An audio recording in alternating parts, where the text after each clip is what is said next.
Actually, before I worked in this area known as digital, I was a non-fiction editor at Faber, and out of I don't know if, nostalgia for that and conscious of the theme of non-fiction as well as digital today, I wanted to hold up a piece of quality non-fiction published by Faber a few years ago, because my starting point for today was thinking about digital, but was thinking about what is quality non-fiction.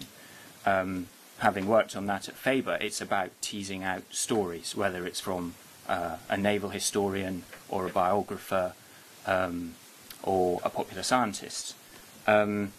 Also, having been a hard-pressed editorial assistant in non-fiction, I know where the relation is, certainly at Faber, between text and everything else. Text is king, the content. Everything else, be that maps or illustrations, is regrettably often an afterthought. In this book, Jenny Uglow's biographer of the English woodcutter Thomas Bewick, that's not the case. It's a book about a book, or a series of books, and about the art of illustration, so that the line etchings reproduce at the size they originally reproduced in. They look good, printed on standard or good quality book stock. But that's an exception. We've, for all too many non-fiction books, I've worked on things like the key site of the battle in the map is lost in the gutter of the book when it's printed. We're not talking about integrated non-fiction, we're talking about story. And actually, I think that's right. My starting point is, if you're making a new kind of product, if digital is going to lead you into a new kind of non-fiction, you need to have a bloody good reason for doing so. It needs to be an improvement. And in the area of quality narrative non-fiction, that means you have to be sure you're not neglecting to do the thing that you think you set out to do in the first place. And that's sort of the thing that was in the back of my mind as I started working on and thinking about this.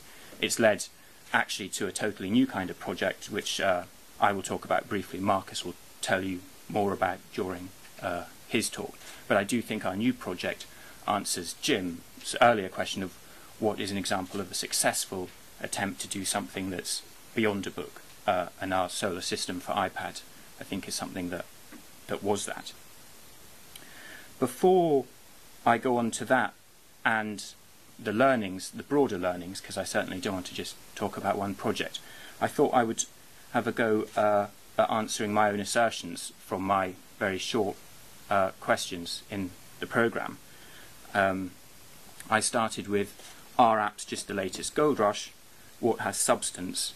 And what is snake oil? The answer is yes, apps are just the latest, are a gold rush. Pretty much all the rational evidence suggests we should leave it alone. After all, isn't it just CD-ROM 2.0? On the other hand, and my current view, which hasn't always been the case, is that we cannot afford to do that. We cannot afford to leave that market, and it would be wrong to leave that market. I don't really think it's just CD-ROM 2.0.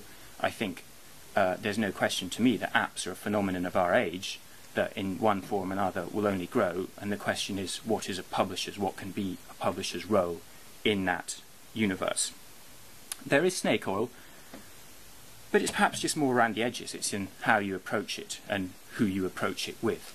And I think if you apply the same critical processes you would in any other aspect of your business to apps, I don't see why you can't steer a path through. What I do think is, if anything, more of a danger is unreasonable expectations or imbalanced expectations. What you can achieve in a project and at what pace. If you're working with authors, what's their mapping of the landscape beforehand? Are you going in with good knowledge? So my answer, really, having for a while been cool on apps, in my new role as head of Faber Digital, I work in digital, but I am nothing to do with ebooks. It was a deliberate step. I have a budget, I have space to develop projects that go beyond and are quite different. So it suits that agenda. But my view is that if you are ambitious about a small number of projects, you have, in this particular universe, more of a chance of success. Second, what chance do content-led paid apps have of succeeding in a world of free, cheap, and advertising agency-led products? I'm talking about branded apps and marketing and ad agencies pitching for work, which for me was a new experience. I think the honest answer is that's touch and go. It will be a fight. But my view is, as well as observing and reacting to the nature of this new world and the valuations of content in this world, and adjusting accordingly, you also need to have the courage to stand up for the value of good stuff and of good content and find the places where that can be sold. And in various areas, I think there's room for a campaign against crap apps, because there's a lot of them, and I think that can improve. And certainly in the case of a different market, comedy, we've released an app, Malcolm Tucker's iPhone, that I genuinely think puts the sort of soundboard apps that are being released by people scandalously, including BBC Worldwide, to shame. Number 3, publishers are in a position to claim this digital space, but the current industry setup surely hinders innovation.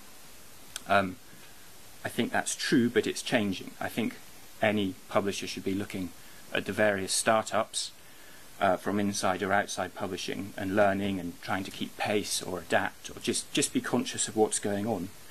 There are some in Britain, such as Nosy Crow, the children's startup, Touch Press, who are our partners on the solar system and some future projects. There's Peter's company, there's Enhanced Editions, there's American ones working in children's books, Ocean House Media and Callaway, things like Cursor as well. And on the other hand, the big established players, as we know, loom ever larger. So as a publisher, we need to change our stance on skills, on our attitude to schedules, on markets, on reach, and on who we work with. And I think I'm beginning to feel that, in general, publishers have a wider number of staff than range of skills, and I think we probably need to address that. So the particular project I embarked on last year in partnership with Touch Press, in some ways was completely counterintuitive. Sarah pointed out that the tablet market accounted for 7% of 1.5% of the digital book market. So we thought, let's make a project only for the iPad, only for that 7% of 1.5%. That's counterintuitive. On the other hand, we did everything we could to counterbalance that. It's an absolute keystone of these kinds of projects, I think, that they're international, that you have all the rights. And the exciting thing for us is that the solar system was sold directly into the US. And that difference there is, of course, transformational.